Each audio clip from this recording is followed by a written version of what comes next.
Hello and welcome to Keller Williams Realty Technologies presentation of Internet Lead Generation, Paid Traffic.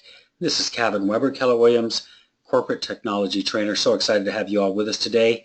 It is 2 o'clock Austin time.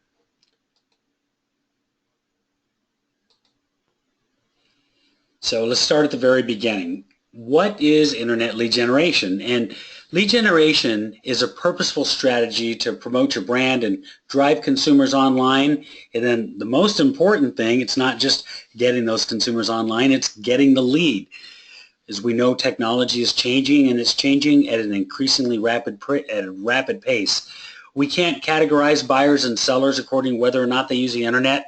As we know now, everybody uses the internet.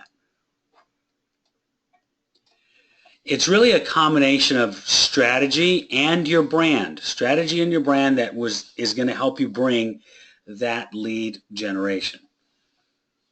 So in the past few weeks, hopefully you have been following our series. If not, I will show you where you can find our series on our Technology Trainers YouTube channel. But we have been exploring how to build your online brand. Okay, so that's number one. It's really important that we establish not just a brand, a marketing brand, or online brand.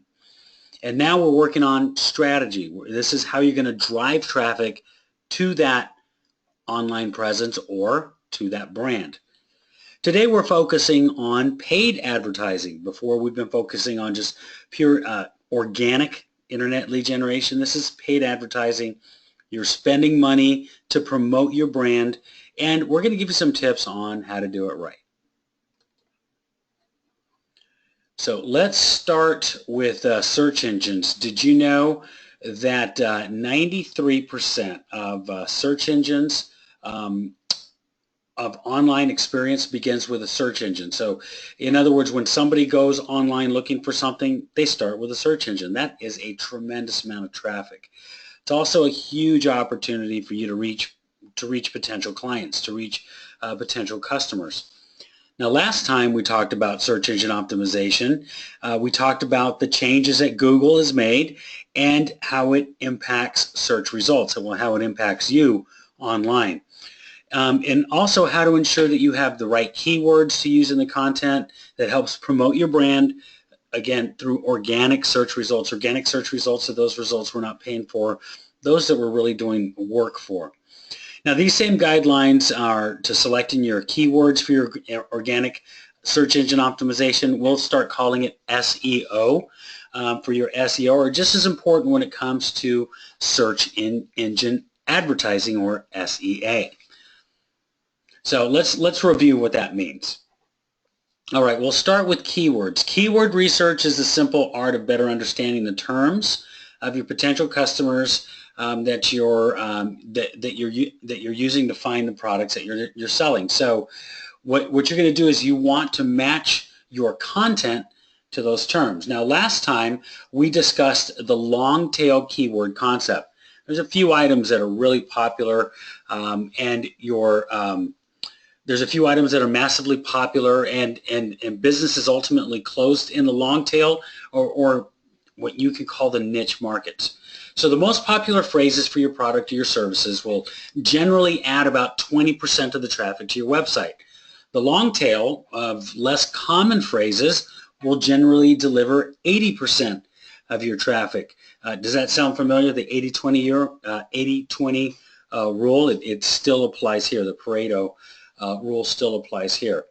So the key is to determine those long tail keywords, the lesser searched keywords that you can dominate. Quick example would be homes for sale in Austin, Texas. We know that would be a very difficult list of keywords that we could take advantage of, because there's a lot of people out there doing that. So we want to start thinking about what's a longer tail that will not only help bring clients to us, but bring them to a closer result in finding us. So we're going to encourage you to use those hyper-local keywords that are going to help your SEO, help you show up higher in search results. Now, there is a tool called the Google Keyword Planner that you can use to identify those terms. One the same principle is going to apply to your paid advertisements, and you want to make sure that you're selecting the right keywords when you're choosing keywords. Think about what your niche market is. Think about your area, or think about what people might be looking for if they are going to think about moving to that area. So let's start with the largest search engine. Search engines are where you do your searches. We're going to start with Google. Google has 1.1 billion, yes, that is correct, 1.1 billion estimated unique visitors each month. It owns about 65 to 70% of the search engine market share. If you know anything about market share, which I'm sure you do as an agent, that is dominating the market. So what does that mean? Well, that means that's where the consumers are. They're dominating the market. That's where they are. So I want you to take a look at this screen. Now, again, Carrie did build this presentation, so that's why we're searching for women's running shoes. Maybe I'm searching for some shoes for my wife, but you'll notice that when we look at women's running shoes, the very first results that come up are for ads. They're always going to show up above the organic search results. Now, with the changes to Google search results that we talked about the last time, organic search results, they're not showing up in the first page of results without now having to scroll. See, our goal has always been to try to be on the very first page, right underneath the paid advertising. It's going to be a little bit more difficult. This is where Google advertising or Google AdWords can help you. This serves as a way to help drive those consumers to your website. So what you would do is you're going to create an ad about your business, not a post. It's an ad about your business. Again, this is why it's important we create that brand. Then select search terms or keywords that'll make your ad show up in the Google search results. Think about what a consumer would type in if they're looking for something in that particular area. Now, set your budget. You're good to go. Google has an entire network. You can choose to have your Google ads show up in the Google search. You can have them show up on YouTube, the Google Display Network. Those are website partners that show Google ads. That is just a really great opportunity for you to show up on the top of the page. Again, being smart about your keywords. So what Google will do is it'll allow you to target the right audience. You can select people by choosing your state, your region, your city, or even your neighborhood to ensure that your ad is exposed to anybody who's interested in your services. You don't want to waste money advertising to anybody who's not interested in what you're selling. That would be like having a shop in a shop selling goods in an area that nobody would ever buy that particular type of good. So what does Google AdWords cost? It has what they call a cost per click model. You only pay if consumers click on your ad. So you only pay when the ad is working. You also set your own budget. So depending on what you want to accomplish with your ad, you can decide how much you want to spend. There is no contract with Google AdWords, so you can adjust. You can pause or end your campaign at any time, and you can change your budget at any time. Google AdWords also offers insights to your ads. You can see how many people notice your ads, what percentage click to your website, and so forth. So this way, you know what keywords are effective, what ads are actually driving traffic to the website. This is going to empower you to tweak your ads, change the search terms, pause, or restart the ads whenever you want.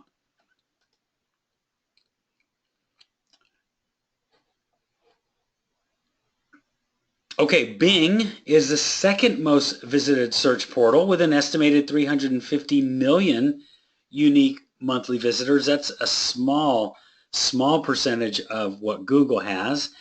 Bing ads, like Google AdWords, they're triggered by keywords. You can require an exact match where the consumers typed in the exact word, or even what they call a broad match, which means your ad will show when a relevant variation of your keyword is included. So you'll notice here that it's similar to Google, and the Bing ads will always appear above the organic search results. The thing about Bing is not as many people are on it, but not as many people are advertising on it either, so something to think about. Also similar to Google, Bing ads follow a pay-per-click model. So you only pay for as much as you want to spend. The bid amount for the keywords, that means the price that you want to pay each time your ad is clicked. You can prepay those charges and they'll be deducted from your funds. Or once you run out of funds, your account will be put on hold. You can also post-pay. You can wait until charges have been accumulated to your billing threshold.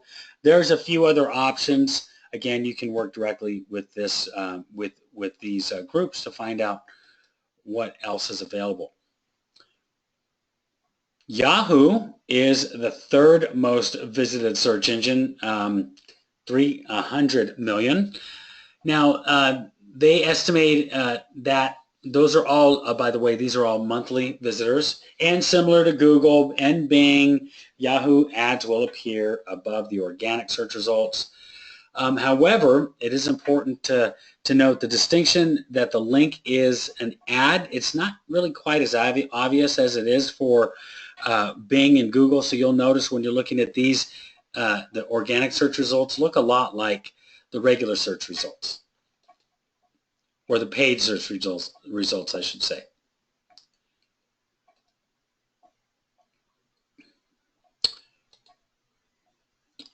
Okay, let's talk about social media. So when we talk about social media, well, first of all, we talked about how to build your brand on social media sites, but there's also other opportunities to advertise on those social media channels. This is a great way to engage with current and new customers. So we'll start with Facebook. There is more than 1.4 million people on Facebook. Facebook also, I should say that's not just Facebook, that's Facebook and Facebook for Business. And it's really designed to help connect you with the right audience, help you grow your business.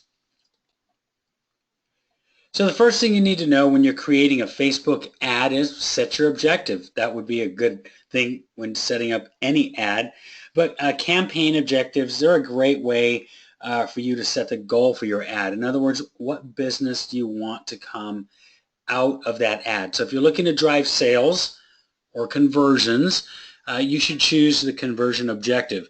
So if you're looking to drive website traffic, you should choose the clicks to your website and so forth. You determine what results you want, and then it'll be better and easier to measure those results. Okay, so once you know your goal, now you can target the audience, and there's different target options that you have on Facebook. You have the core audience, and that'll let you define your ideal audience by what they're interested in. That's what they have shared on Facebook. This is also based on data that's available to advertisers on Facebook. There's also what you call the custom audience. The custom audience targeting helps you to reach your existing customers, and this is to help you build those you might currently have in your CRM, people that have visited your website, and so forth.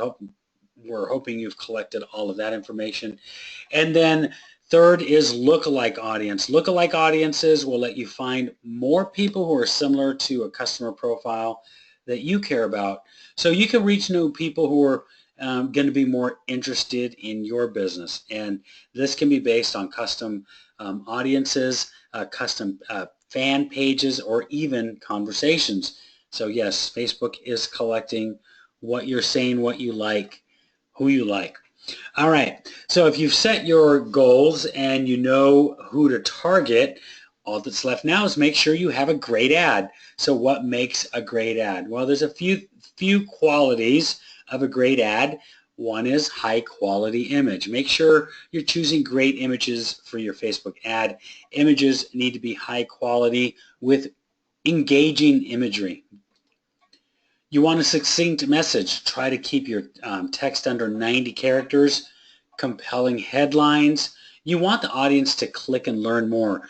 You want to stick to the information that is important, the reason that they're there. Calls to action, so very important. Consider adding the appropriate button that describes the conversation you desire appropriately. So your options on Facebook are shop now, book now, sign up, download, learn more, those types of things. Those are all considered calls to action. And then the last is a quality website. So if you're gonna direct them somewhere, make sure you're directing them to a website that's engaging. Make sure it's optimized for mobile. For example, your new KW website. Make sure it's easy to read, bigger font, less text, KW website. Clear images, KW website. Easy navigation and efficient purchase processes. So, and when we say purchase process, that means an easy way to get in touch with you. All available on KW websites. You can set the budget that you want to spend on your Facebook ads. That's either per day or even for the life of the ad. Facebook will offer optimized bidding. There's a lot of competition for advertisers to connect with users. So when you run an ad, you're taking part in the Facebook ad auction. You choose a budget for your ad. That's the total amount that you want to spend. Then you choose a bid. That's the amount you're willing to pay to have customers see your ad. With optimized bidding, Facebook automatically bids for you while you stay within your chosen budget. It's a really great way of staying on track and staying in the budget without having to stay tied and waiting for the right time. And the best thing is you can change or pause your ad at any time. You want to learn more about Facebook ads? Check out Blueprint, Facebook's e-learning module. I have it right there on the screen. Just remember facebook.com/blueprint, facebook.com/blueprint. Great resource for Facebook advertising information for products and strategies. All right, real quickly about Twitter. You know there's hundreds of millions of users on Twitter, more than 5 million tweets being sent every day. Similar to Facebook, Twitter requires you to begin by setting your campaign objective, whether that's engagement, website clicks, followers, or more. Know what you want to get out of it.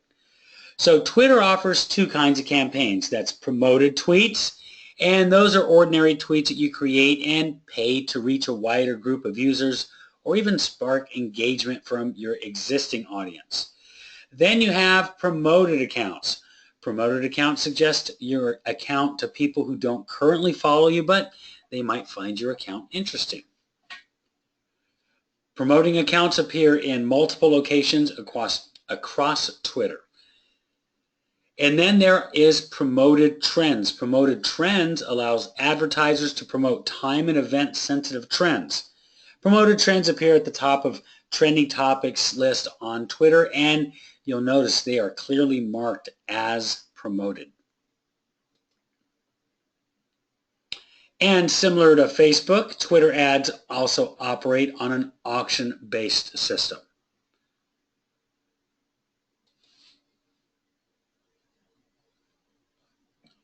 So let's look at tips to maximize ad conversion. First is we need to focus on the end goal.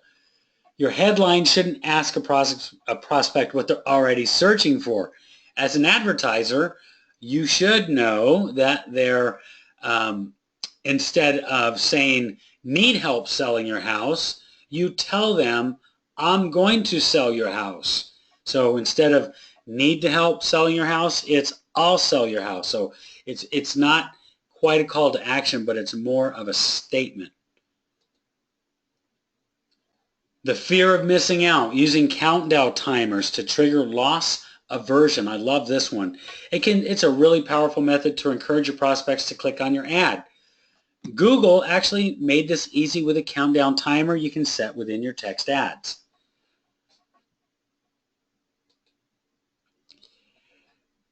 I know this seems kind of logical, but what happens is we get a lot of eyeballs and interest on what happened maybe 3 months ago. So we need to stay up to date. So we want to get specific. We want to stay up to date and be specific. So and we want to say I've sold 143 homes rather than I've sold 140 homes. According to consumers, real numbers are more believable to consumers, and by incorporating numbers in your copy, you can make your ads more accurate and more credible.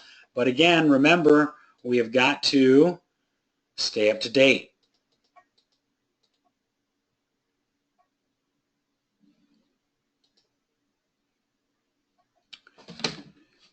Let's make things personal. You want to focus on the consumer's needs, specifically using the word you. Find opportunities where you can include the word you in your headlines or first description lines. And as always, you want to lead with benefits.